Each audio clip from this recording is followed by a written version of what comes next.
स्वागत और अभिनंदन आपके अपने चैनल सृजन नवाचार में। मैं अर्चना शुक्ला कक्षा 5 की संस्कृत की पुस्तक संस्कृत सुबोध का षष्ठः पाठ यानी छठा पाठ अव्यय शब्दाह को लेकर आई हूँ। सबसे पहले हम ये जानें कि अव्यय शब्द कहते किसे हैं। ना व्ययम इति अव्ययम, जो ना बढ़े न घटे न विकृत हो, हमेशा एक सा रहने वाला शब्द ही अव्यय शब्द कहलाता है। इसकी परिभाषा में भी कहा गया है, जो शब्द तीनों लिंगों यानी स्त्रीलिंग, पुल्लिंग और नपुंसकलिंग सभी विभक्तियों यानी प्रथमा से लेकर सप्तमी तक तीनों वचनों एक वचन, द्विवचन, बहुवचन में समान रहते हैं, यानी इनका परिवर्तन नहीं होता है, वे अव्यय शब्द कहलाते हैं। तो चलिए इस पाठ के अव्यय शब्दाह, इस पाठ के माध्यम से हम जितने भी अव्यय शब्द इस पाठ में दिए गए हैं उनका अध्ययन करते हैं। तो यहाँ देखिए, दो बच्चों में आपस में बातचीत हो रही है और जहाँ भी अव्यय शब्द हैं उसको नीले रंग से लिख दिया गया है। रमा भो विजय सुरेशः कुत्र अस्ति। रमा क्या कह रही है? भो यानी हे विजय, सुरेश कुत्र अस्ति, सुरेश कहाँ है, कुत्र यानी कहाँ, और ये शब्द आपका अव्यय शब्द है। विजय बोलता है कि संप्रति सह विद्यालय अस्ति। संप्रति आपका क्या है? ये भी आपका अव्यय शब्द है, उसका अर्थ है इस समय।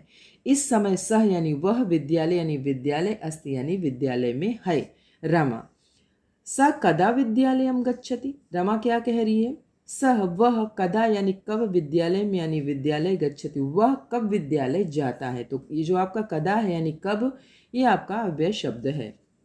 विजय सह वह प्रातः काले यानी सुबह, विद्यालयम विद्यालय, गच्छति यानी जाता है, वह प्रातः काल में विद्यालय जाता है।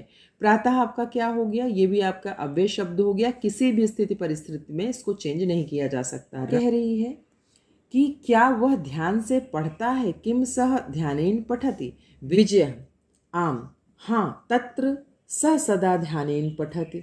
हाँ, वह ध्यान से पढ़ता है। रमा किम तत्र स संस्कृतम अपि पठति। क्या वह वहाँ संस्कृतम, संस्कृत अपि यानी भी, पठति यानी पढ़ता है, क्या वहाँ संस्कृत भी पढ़ता है।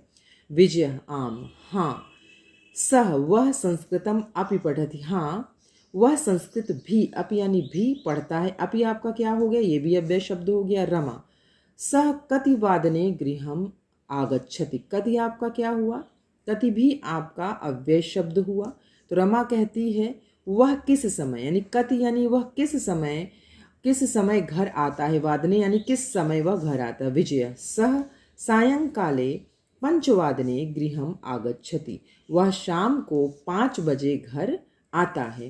फिर शब्दार्थ यहाँ देखिए, कुत्र यानी कहाँ, संप्रति यानी इस समय, कदा यानी कब, प्रातः यानी सुबह, किम यानी क्या, सदा यानी हमेशा, और अप यानी भी। ये आपके जितने भी शब्द यहाँ हैं ये अव्यय शब्द हैं, किसी भी स्थिति परिस्थिति में बदलते नहीं हैं। देखिए, इसको मिलान करना है कि यथोचित मेलियत, और इसमें जो ये सारे शब्द अव्यय शब्द दिए गए हैं उनका यहाँ अर्थ दिया गया, उससे मिलान कराना है। तो एकदा यानी एक बार, सदा यानी हमेशा, कदा यानी कब, संप्रति यानी इस समय, कुत्र यानी कहाँ। हाँ देखिए, प्रश्न उत्तर दिया गया है कि प्रश्नानाम उत्तराणि लिखति, यानी इन प्रश्नों का आपको उत्तर लिखना है कि प्रातः काले सुरेशः कुत्र गच्छति, यानी प्रातः काल सुरेश कहाँ जाता है। तो इसका उत्तर देखिए, प्रातः काले सुरेशः विद्यालये गच्छति, यानी प्रातः काल सुरेश विद्यालय जाता है।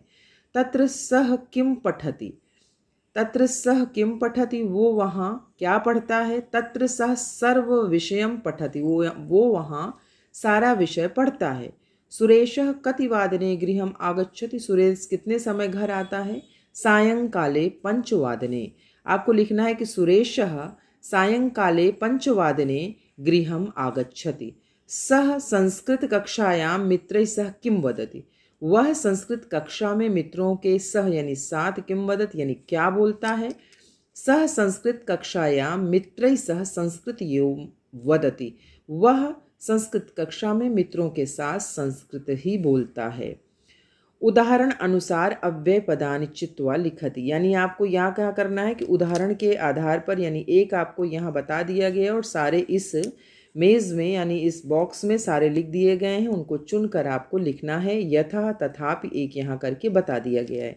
अब देखिए यहाँ पर क्या है, यहाँ एक शब्द आपका बनेगा तथापि, ये आपका अव्यय शब्द हो गया अधुना। यहाँ हो गया सदा, सर्वत्र। फिर यहाँ देखिए एकदा, कदा, फिर अन्यत्र, तत्र। फिर इस मेज़ में आप ढूंढ कर लिखेंगे तो जितने भी आपके इसमें छुपे हुए हैं अव्यय शब्द वो आपको मिल जाएंगे। फिर इस तरह से आप यहाँ पर लिख सकते हैं। इन सारे शब्दों को एक करके यहाँ दिखा दिया गया है। अगले अध्याय के साथ पुनः आपके समक्ष उपस्थित होती हूँ। तब तक के लिए धन्यवाद।